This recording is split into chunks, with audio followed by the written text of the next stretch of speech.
Hello students, welcome to Paragon Classes. इस lecture में class 11th physical world and measurement,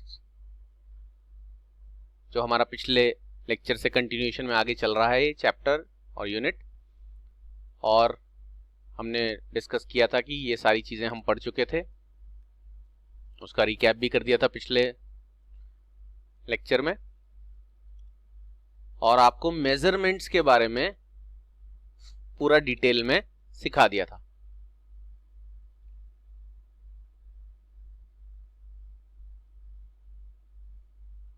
कि measurement क्या होता है, कैसे करते हैं, और आपको ऐसा बताया था कि लेफ्ट साइड में आप एक फिजिकल क्वांटिटी लिखते हो, जिसको मैंने बोला P,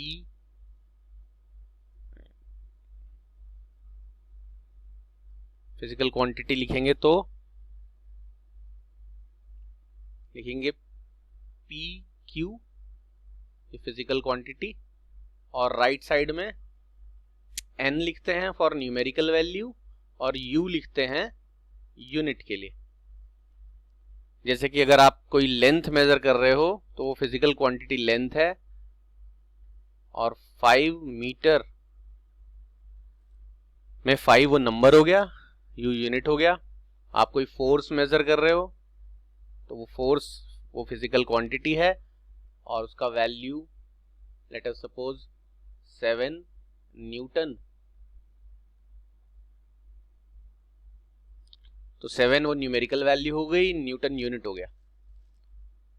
और मेजरमेंट करने के आपको तरीका बताया था कि आप एक नोन क्वांटिटी को अननोन क्वांटिटी से कंपेयर करते हो। मेजरमेंट करने के लिए पहले आप एक यूनिट चूज करते हो, जैसे लेंथ के लिए मीटर्स चूज किया था आपने, मास के लिए केजी किया था, एंड सो ऑन। ये सब कुछ हमने पिछले लेक्चर में देख लिया था। अब आज आपको मेजरमेंट्स का अगला पोर्शन पढ़ाया जा रहा है। जिन बच्चों ने इससे पिछला लेक्चर नहीं देखा है वो स्टार्टिंग से लेक्चर देख लें, क्योंकि आगे के लेक्चर समझने के लिए पिछले लेक्चर्स को गो थ्रू करना जरूरी है। जिन्होंने पहले के लेक्चर्स नहीं देखे होते उनको आगे का लेक्चर समझ में नहीं आता है, चाहे कितनी भी कोशिश कर लें। तो मेजरमेंट्स के हम अगले स्टेप पर आते हैं। जैसा आपको बताया था कि मेजरमेंट के लिए आपको एक यूनिट की जरूरत होती है, जैसे लेंथ के लिए मीटर, मास के लिए केजी, टाइम के लिए सेकंड वगैरह वगैरह। अब इसमें गौर करने वाली बात यह है कि यूनिट जो है वो इंसान खुद चूज करता है। जब भी आपको कोई चीज मेजर करने के लिए दी जाती है तो वो यूनिट आप चूज करते हो। हाँ, वो चूज करते समय आप कुछ चीजों का ख्याल रखते हो, जैसे कि आपको नोटबुक का लेंथ अगर मेजर करने को कहा जाए, ये आपकी अगर एक नोटबुक है तो इसका लेंथ अगर आपको मेजर करने को कहा जाए तो आप सेंटीमीटर्स यूनिट चूज करोगे। लेकिन अगर आपको किसी रूम की लेंथ मेजर करने को कही जाए, या आपका कोई बड़ा सा रूम है या बड़ा सा कोई लैंड एरिया है, प्लॉट है, तो उसकी लेंथ को मेजर करने के लिए आप यूनिट लोगे क्या? मीटर्स।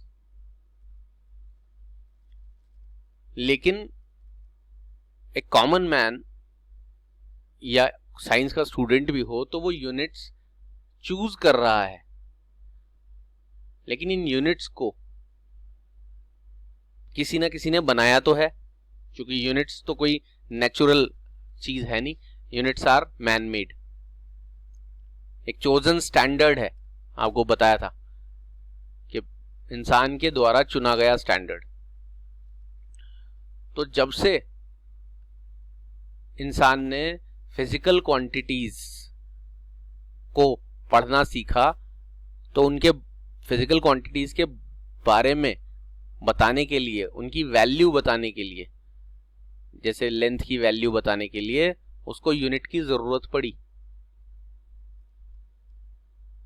अब ये सारी यूनिट्स जो हैं वो इंसान ने बनाई हैं और कुछ समझदार इंसानों ने ये डिसाइड करके आपस में कि भाई किस चीज की यूनिट क्या होनी चाहिए वो बना दिया और बाकी के लोग उनको फॉलो करते हैं।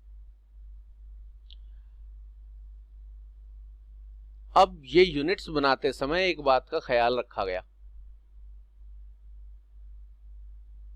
आप यहां लिखा देख रहे हो सिस्टम ऑफ यूनिट्स, देख रहे हैं, और इसमें CGS system, FPS system, MKS system लिखा हुआ है। पहले हम इन तीनों के बारे में ही आपको डिस्कशन करके बताते हैं।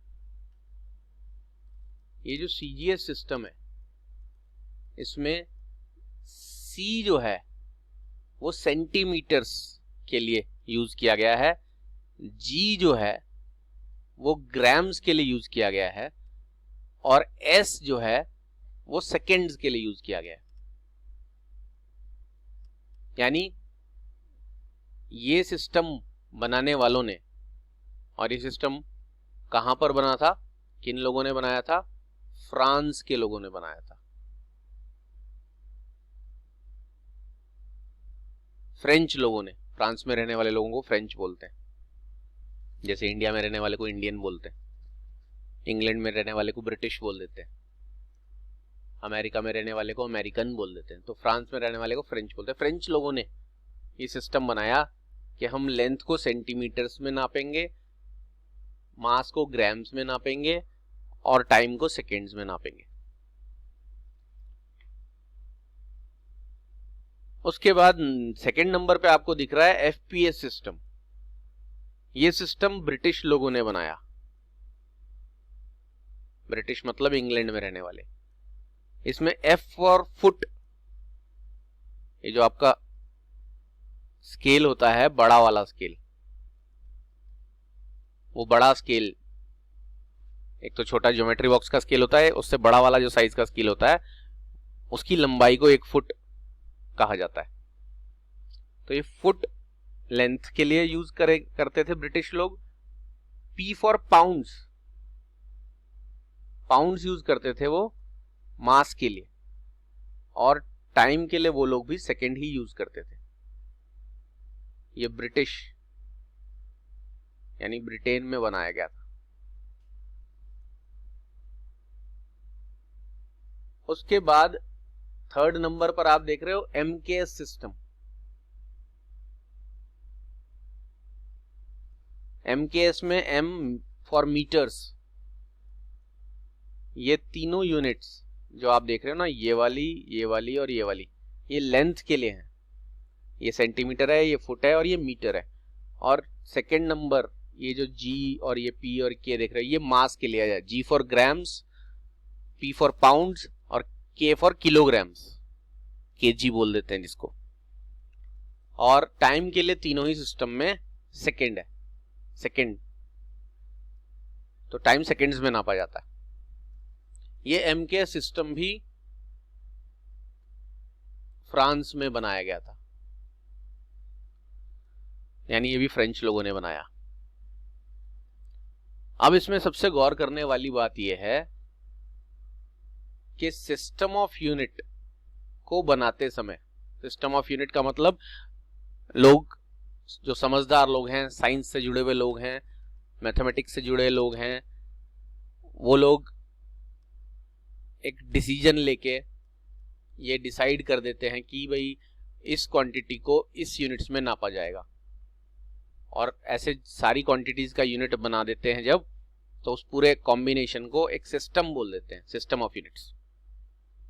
लेकिन गौर करने वाली बात यह है कि इन तीनों ही सिस्टम्स में लोगों ने बनाया, फ्रांस में फ्रेंच लोगों ने, यानी फ्रेंच के साइंटिस्ट लोगों ने, फ्रांस के साइंटिस्ट लोगों ने, ब्रिटेन के समझदार साइंटिस्टों ने, और दोबारा से फ्रांस वालों ने फिर नया सिस्टम बनाया। इसमें आप सिर्फ 3 चीजों के यूनिट ही देख रहे हो, लेंथ, मास और टाइम।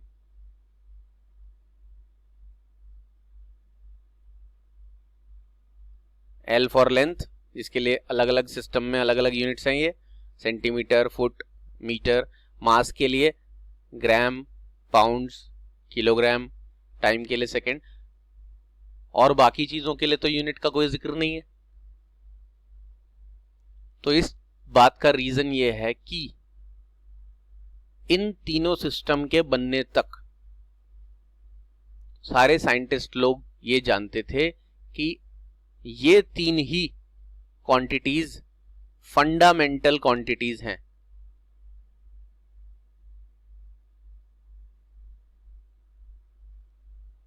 यानी नेचर में पाए जाने वाली जितनी भी फिजिकल क्वांटिटीज हैं उनमें से लेंथ, मास, टाइम फंडामेंटल हैं, इसलिए इनके यूनिट्स बना दो। बाकी जो और क्वांटिटीज हैं जिन्हें हम क्या कह रहे हैं, डिराइव्ड, उनके बनाने की जरूरत नहीं है, क्योंकि वो डिराइव्ड क्वांटिटीज तो इन्हीं से मल्टीप्लाई डिवाइड होकर बन जाती हैं, फंडामेंटल से ही डिराइव्ड बनती हैं। मैंने आपको एग्जांपल बना के बताया था, फोर्स का फॉर्मूला मैंने बच्चों को दिखाया था। फोर्स जो है उसका फॉर्मूला था मास मल्टीप्लाइड बाय एक्सेलरेशन।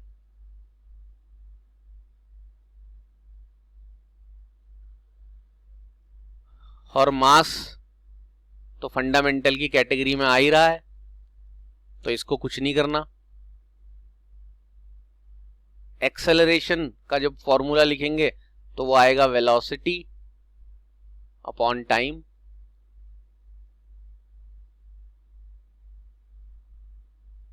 और मास ऐसे कैसे ही है, ये टाइम इसके नीचे लिख देता हूं मैं। और वेलोसिटी का फिर से फॉर्मूला लिख दूं तो वेलोसिटी का फॉर्मूला डिस्टेंस अपॉन टाइम है। डिस्टेंस को मैंने बताया था लेंथ लिख सकते हैं, ये काफी डिटेल में डिस्कस कर लिया था।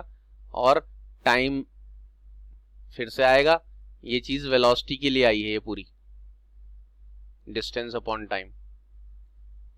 तो यहां दिखा देते हैं, फोर्स इज इक्वल टू क्या हो गया, mass multiplied by length upon time का क्या, स्क्वायर। अब फोर्स की यूनिट बनाने की जरूरत नहीं है, क्योंकि मास की जगह आप यहां क्या लिख दो, केजी लिख दो मान लिया, अगर आप एमके सिस्टम यूज कर रहे हो। तो मास के लिए ये मास के for kilogram, length into length है, इसके लिए क्या लिख दो, मीटर, और टाइम के लिए क्या लिख दो, सेकंड, और उसका स्क्वायर है तो ये। तो जो फोर्स की हमारी यूनिट है उसे केजी मीटर पर सेकंड स्क्वायर बोल सकते हैं, और केजी किलोग्राम ये मास की फंडामेंटल यूनिट है, मीटर्स ये लेंथ की फंडामेंटल यूनिट है, और सेकंड वो टाइम की फंडामेंटल यूनिट है। तो ये क्वांटिटी डिराइव्ड क्वांटिटी है, और वो फंडामेंटल क्वांटिटीज से मल्टीप्लाई होकर बनी है। देखो ये फॉर्मूले में क्वांटिटीज दिखाई गई हैं कि किस किस फंडामेंटल से मल्टीप्लाई होकर बनी है। तीन ही फंडामेंटल क्वांटिटी है, मास, लेंथ और टाइम, और उनके यूनिट लिखने पर उनको मल्टीप्लाई डिवाइड करके आपको फोर्स का यूनिट मिल गया, जिसे बाद में क्या बोल दिया गया, न्यूटन। अब बच्चों से अगर कोई पूछे कि एक न्यूटन क्या होता है, तो मैं यहां लिख देता हूं, बच्चों को अच्छी तरह क्लियर हो जाएगा। क्या होता है एक newton, 1 newton is equal to 1 kilogram into 1 metre upon 1 second square. इस पूरे को बाद में न्यूटन के ऑनर में न्यूटन बोलने लग गए, लेकिन असली में फोर्स का यूनिट केजी मीटर पर सेकेंड स्क्वायर होता है। तो इसलिए डेराइव्ड क्वांटिटी के यूनिट नहीं बनाए गए इनिशियली, यानी शुरुआत में सिस्टम ऑफ यूनिट्स में नहीं बनाए गए, बाद में तो अपने आप ही बन जाएंगे वो मल्टीप्लाई डिवाइड होके। लेकिन जब आप सिस्टम ऑफ यूनिट बना रहे हो तो आपको सिर्फ किन का यूनिट्स बनाना है, डिसाइड करना है, फंडामेंटल क्वांटिटीज का। और तब तक इंसानों को सिर्फ यही पता था कि फंडामेंटल क्वांटिटीज सिर्फ 3 होती हैं। कौन कौन सी? ये देखो, ये रही,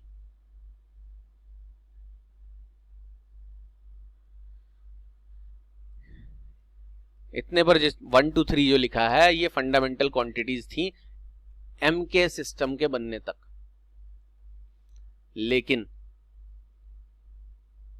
1960 इस ईयर के कुछ टाइम पहले, क्योंकि 1960 में वर्ल्ड में एक नया सिस्टम लागू किया गया यूनिट्स के लिए, जिसका नाम था एसआई सिस्टम, जो यहां 4th नंबर पर ये लिखा है।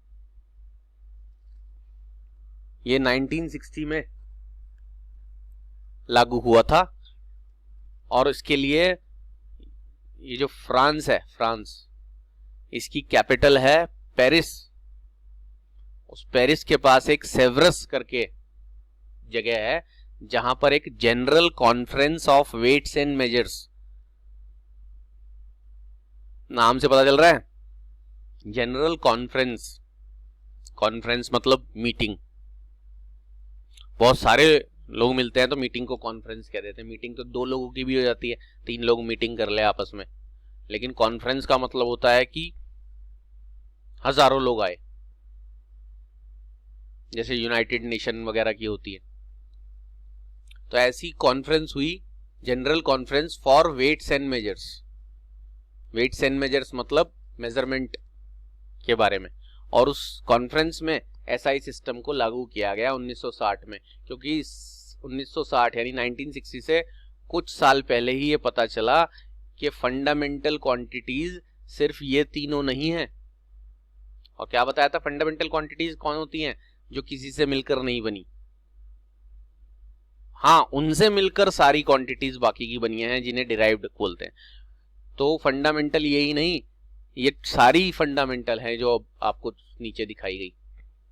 और इसलिए एसआई सिस्टम में सिर्फ मास लेंथ टाइम का ही नहीं, इन सब का यूनिट भी डिसाइड किया गया। तो एसआई सिस्टम आने के बाद ये जो अभी ये हटा देते हैं फिलहाल, एसआई सिस्टम आने के बाद ये पुराने वाले सिस्टम्स साइंटिफिकली यूज होना बंद हो गए। वैसे तो आप अगर अपने घर में किसी भी सिस्टम में नाप रहे हो तो आपको कोई कुछ नहीं कहने आएगा, लेकिन इंटरनेशनली अगर कोई साइंटिफिक कैलकुलेशन कहीं सबमिट करनी है या साइंटिफिकली कहीं एप्लीकेबल यूनिट के बारे में बात होनी है तो वो एसआई सिस्टम के अकॉर्डिंग ही मेजरमेंट किया जाता है। इसके बनने से पहले ये सारे सिस्टम काफी पॉपुलर थे और ये सिस्टम बाद में सब डिस्कार्ड कर दिए गए जब एसआई सिस्टम आ गया साइंटिफिकली। अभी भी आप वैसे सेंटीमीटर्स वगैरह ये सब यूज कर सकते हो, करते ही हो, कॉपी पे लाइन खींचते हो सेंटीमीटर्स में ही खींचते हो, लेकिन साइंटिफिकली आपको अगर लेंथ को कहीं रिप्रेजेंट करना है तो साइंटिफिकली उसका रिप्रेजेंटेशन, चाहे आप मेजर उसे सेंटीमीटर में भी कर रहे हो लेकिन उसे मीटर में कन्वर्ट करके ही बोलना पड़ेगा। तो सबसे पहली चीज क्या है कि एसआई सिस्टम के अकॉर्डिंग सिर्फ मास लेंथ टाइम ही फंडामेंटल नहीं है। ये तो है ही फंडामेंटल, इनके अलावा temperature, electric current, luminous intensity, quantity of matter, plane angle और सॉलिड एंगल, ये सारे फंडामेंटल क्वांटिटीज हैं और इनको छोड़कर बाकी जितने भी हैं वो डिराइव्ड हैं। उनके यूनिट्स यहां पर डिस्कस करने की जरूरत नहीं है, क्योंकि एसआई सिस्टम के लिए जो कॉन्फ्रेंस हुई थी उसमें सिर्फ इनके यूनिट्स बता दिए गए और बाकियों के लिए बोला कि इनसे मल्टीप्लाई डिवाइड होकर बन जाएंगे। आप इन क्वांटिटीज में से, इन क्वांटिटीज को छोड़कर बाकी किसी भी क्वांटिटी का नाम लोगे तो उसे ब्रेकअप करने पर इनमें से ही कोई ना कोई क्वांटिटीज आएंगी। Derived quantities are made by multiplying and dividing fundamental quantities. तो जब क्वांटिटी जैसे फोर्स है वो mass into length upon time का स्क्वायर, यानी मास लेंथ और टाइम को मल्टीप्लाई डिवाइड होकर बन रही है, तो उसके यूनिट भी मास का केजी, लेंथ का मीटर और नीचे टाइम का स्क्वायर से बन जाएंगे। और टाइम के लिए मैं यहाँ टाइम ना लिख के क्या लिख देता हूं, सेकेंड का स्क्वायर।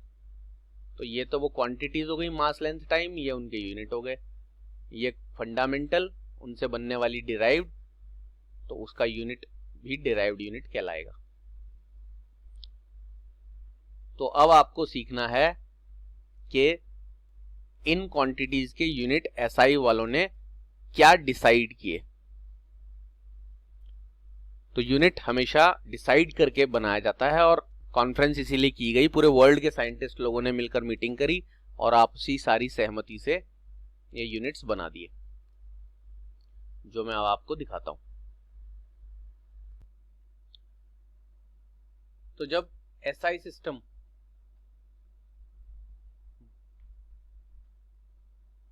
सिस्टम लागू किया गया उस कॉन्फ्रेंस में जो हुई 1960 में पेरिस के पास, उस एसआई सिस्टम के मुताबिक टोटल 9 क्वांटिटीज को फंडामेंटल कैटेगरीज में डाला गया, जिसमें मास लेंथ टाइम तो ऑलरेडी थे ही, वो तो सारे सिस्टम में थे, सीजीएस में भी थे, एफपीएस में भी थे, एमकेएस में भी थे। मास लेंथ टाइम तो हाँ, उनके यूनिट्स अलग अलग थे, लेकिन क्वांटिटीज तो मास लेंथ टाइम थी। लेकिन उसके अलावा टेम्परेचर को, इलेक्ट्रिक करंट को, ल्यूमिनस इंटेंसिटी को, क्वांटिटी ऑफ मैटर को, प्लेन एंगल को और सॉलिड एंगल को भी फंडामेंटल क्वांटिटीज की कैटेगरी में डाल दिया गया।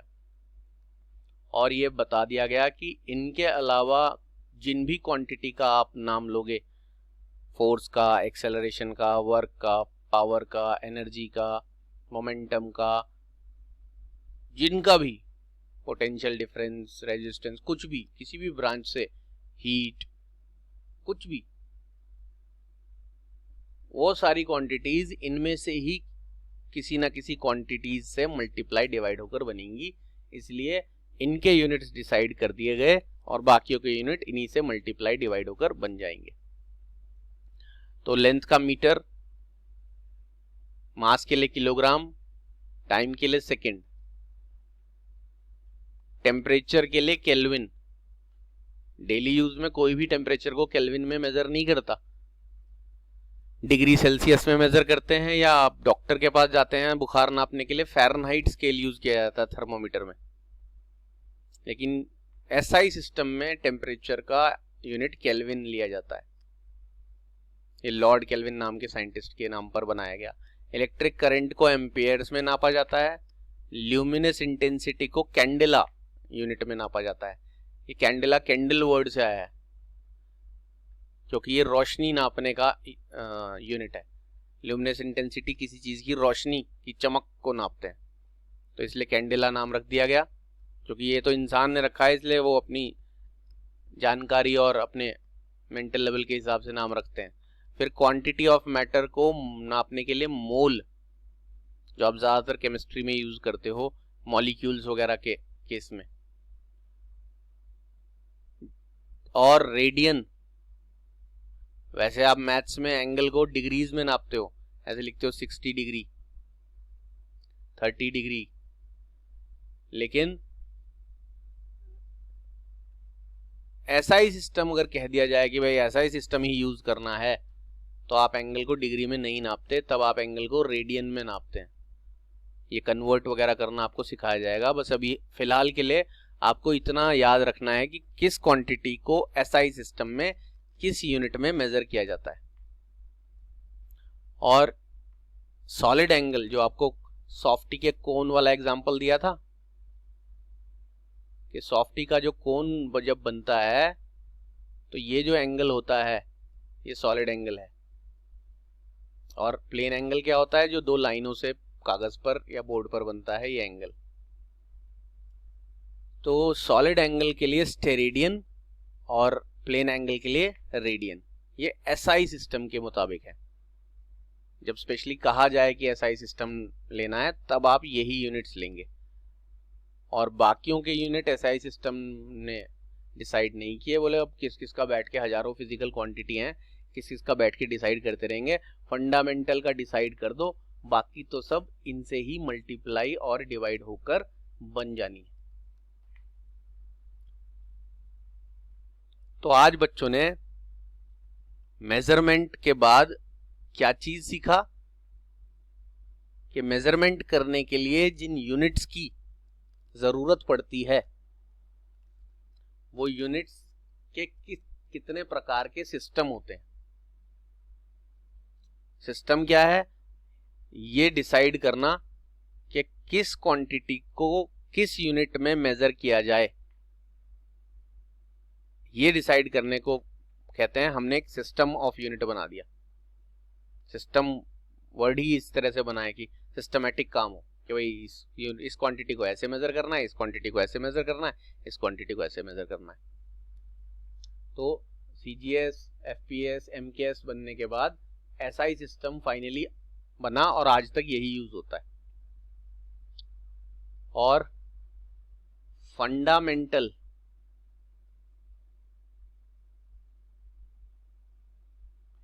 क्वांटिटीज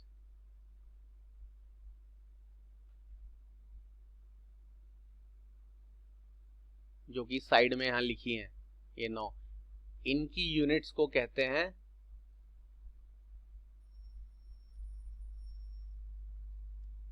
क्या कहते हैं, फंडामेंटल यूनिट्स।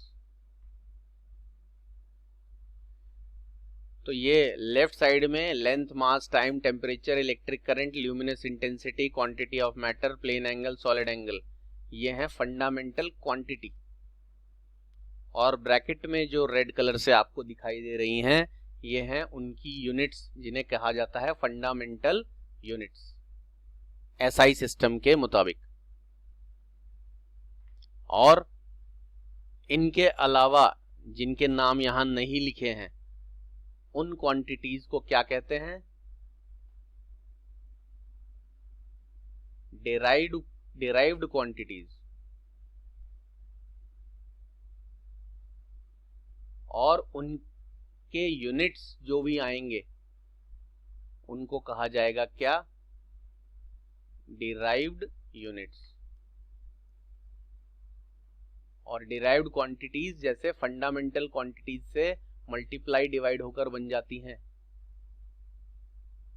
उसी तरह फंडामेंटल यूनिट्स से सारी बन जाएंगी क्या, डिराइव्ड यूनिट्स।